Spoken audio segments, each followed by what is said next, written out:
Acompanhe a leitura Imigrantes, Trabalho, Resistência e Cultura. Entre 1890 e 1930, cerca de 3.200.000 imigrantes entraram no Brasil em busca de uma vida melhor. Mais da metade deles veio para São Paulo. Inicialmente, a maioria deles foi trabalhar nas fazendas de café do interior paulista. Ocorre que nessas fazendas os colonos chegavam a trabalhar 13 horas por dia. Além disso, por vezes, os fazendeiros deixavam de pagar os salários e os submetiam a maus tratos e humilhações. Diante disso, muitos colonos fugiam da fazenda durante a noite para a cidade mais próxima, ou então esperavam terminar o contrato para deixar o campo e ir para a cidade. Os imigrantes iam para cidades como Araraquara, Campinas e Ribeirão Preto, no interior paulista, mas a preferida era a cidade de São Paulo, que no final do século XIX recebeu muitos imigrantes, o que contribuiu para o aumento enorme da população paulista. Tem uma imagem aí, Estação da Luz e obras da linha de bonde, fotografia de Guilherme, São Paulo, uma foto de 1902. Na cidade de São Paulo, os imigrantes trabalhavam em profissões como alfaiate, sapateiro, afiador de facas e tesouras, pintor, garrafeiro, vendedor de jornais, peixes, frutas, verduras, sorvetes e também como operários nas indústrias de tecelagem e de alimentos que estavam surgindo. Muitos imigrantes foram para a cidade trabalhar como operários, mas houve também uns poucos como os Matarazzo e os Crespi, que conseguiram montar empresas e enriquecer. No sul, em cidades como Porto Alegre, no Rio Grande do Sul, Blumenau, Santa Catarina e Curitiba, Paraná, muitas pequenas e médias indústrias foram construídas e administradas por imigrantes, sobretudo alemães ou italianos. Então, eles começavam a surgir profissões ali, né? Porque lá na cidade, esses imigrantes começaram a mostrar as suas profissões e muitos deles começaram a o quê? A montar empresas e enriquecer. Olha essa imagem aí, imigrante trabalhando como afiador de facas e tesouras, fotografia do século XIX. No Brasil, a primeira indústria de macarrão foi fundada em Curitiba, no Paraná, em 1885, por Giuseppe Todestini. Ele começou fabricando essa massa em sua própria casa, com uma máquina movida à mão. O macarrão era bem feito, mas as vendas eram fracas, pois o alimento era ainda desconhecido. O senhor Giuseppe resolveu então levá-lo pessoalmente à freguesia, ensinando como cozinhá-lo e a maneira certa de enrolá-lo com um garfo para comer. Assim o macarrão foi ganhando popularidade, porque os italianos, a culinária deles preferidas é o macarrão, e esse macarrão aí, ele é feito à própria mão. Olha que delícia!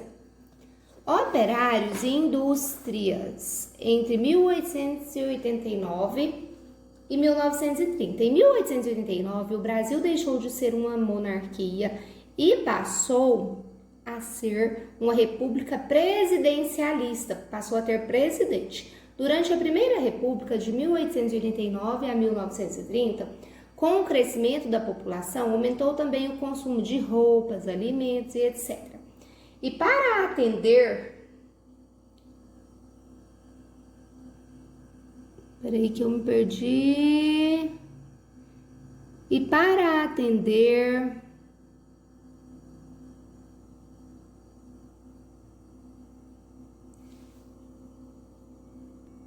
a essas necessidades, criaram-se indústrias em várias cidades brasileiras, como São Paulo, Rio de Janeiro, Recife e Porto Alegre. Em 1920, em São Paulo, mais da metade dos operários eram estrangeiros, enquanto no Rio de Janeiro eram mais de um terço. A maioria era formada por italianos, portugueses e espanhóis. Olha o tanto de imigrantes que vieram para o Brasil, italianos, portugueses e espanhóis.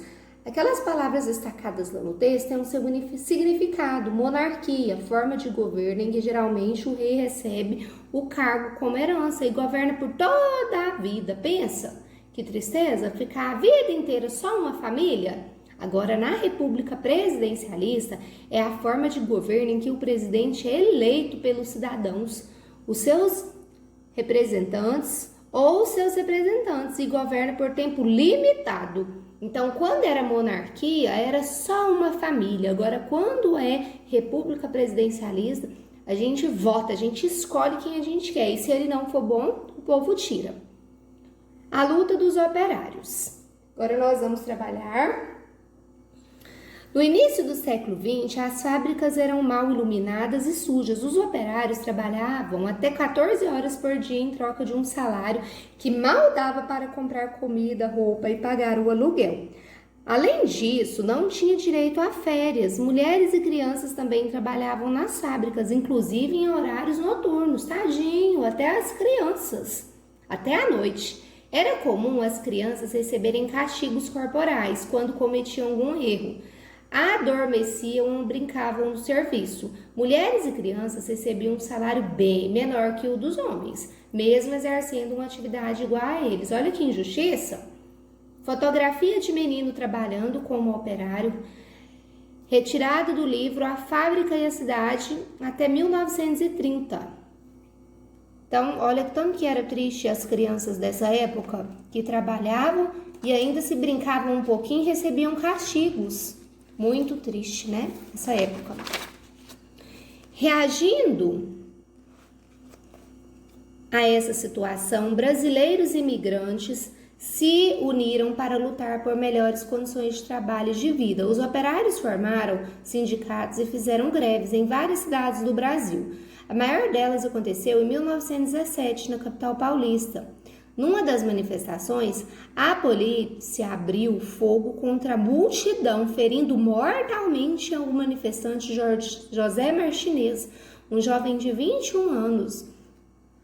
Foi o suficiente para detonar uma greve geral, envolvendo cerca de 70 mil operários. A greve se alastrou para o Rio de Janeiro, Paraíba, Minas Gerais e Rio Grande do Sul. Sindicato, associação de trabalhadores que luta por direitos e presta assistência aos seus membros. Greve, paralisação do trabalho com o objetivo de obter melhores salários ou melhores condições de trabalho. Cortejo fúnebre do sapateiro José Martinez.